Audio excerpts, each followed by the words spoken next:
बिस्मिल्लाहिर्रहमानिर्रहीम। अस्सलामु अलैकुम नाज़रीन, घर का डॉक्टर यूट्यूब चैनल पर खुशामदीद कहते हैं। आज की हमारी वीडियो का बहुत ही अहम मौजू कि फ़्रिज में रखे हुए चावल हरगज़ ना खाएं। माहिरीन सेहत ने बड़ा इंकशाफ कर दिया। तो शुरू करते हैं आज की वीडियो। तो भाई, माहिरीन की जानिब से इंकशाफ किया गया है कि फ़्रिज में रखे हुए चावल खाने से फूड पॉइजनिंग का ख़तरा होता है। शायद ही कोई ऐसा शख्स होगा जिसकी ग़िज़ा में चावल लाजमी जुज़ के तौर पर शामिल ना हो, और रवायती खानों में भी बिरयानी सबसे मरगूब और लजीज तरीन ग़िज़ाओं में पसंदीदगी के लिहाज से अव्वल नंबर पर है। लेकिन क्या आपको मालूम है कि पेशतौक़ात घरों में रखे हुए पुराने चावल जो फ्रिज में महफूज किए जाते हैं सेहत के लिए नुकसानदेह भी हो सकते हैं।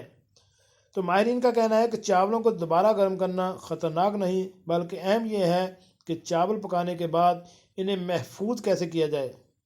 तो भाई, माहिरीन के मुताबिक चावल जितना ज़्यादा मामूल के दर्जा हरारत पर तैयार होते हैं वो सेहत के लिए इतने ही नुकसानदेह होते हैं।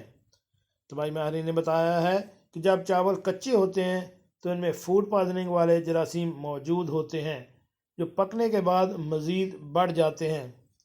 माहिरीन खुराक ने मशवरा दिया है कि अगर चावलों को पूरी रात पानी में भिगो कर रख दें तो इसमें से आर्सेनिक की 80% मकदार कम हो जाती है और सिर्फ इतनी मकदार रह जाती है जो कि सेहत के लिए ज़्यादा मुहलक नहीं होती।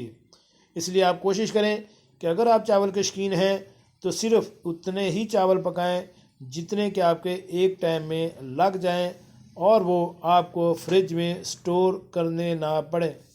अगर कोई ऐसी सूरत हो तो इन चावलों को फ्रिज में स्टोर ना करें, क्योंकि फ्रिज में दोबारा स्टोर करने से उनके दर्जा हरारत में कमी हो जाती है और जब हम ओवन में गर्म करते हैं तो हमारे लिए वो नुकसान का बायस बन सकते हैं।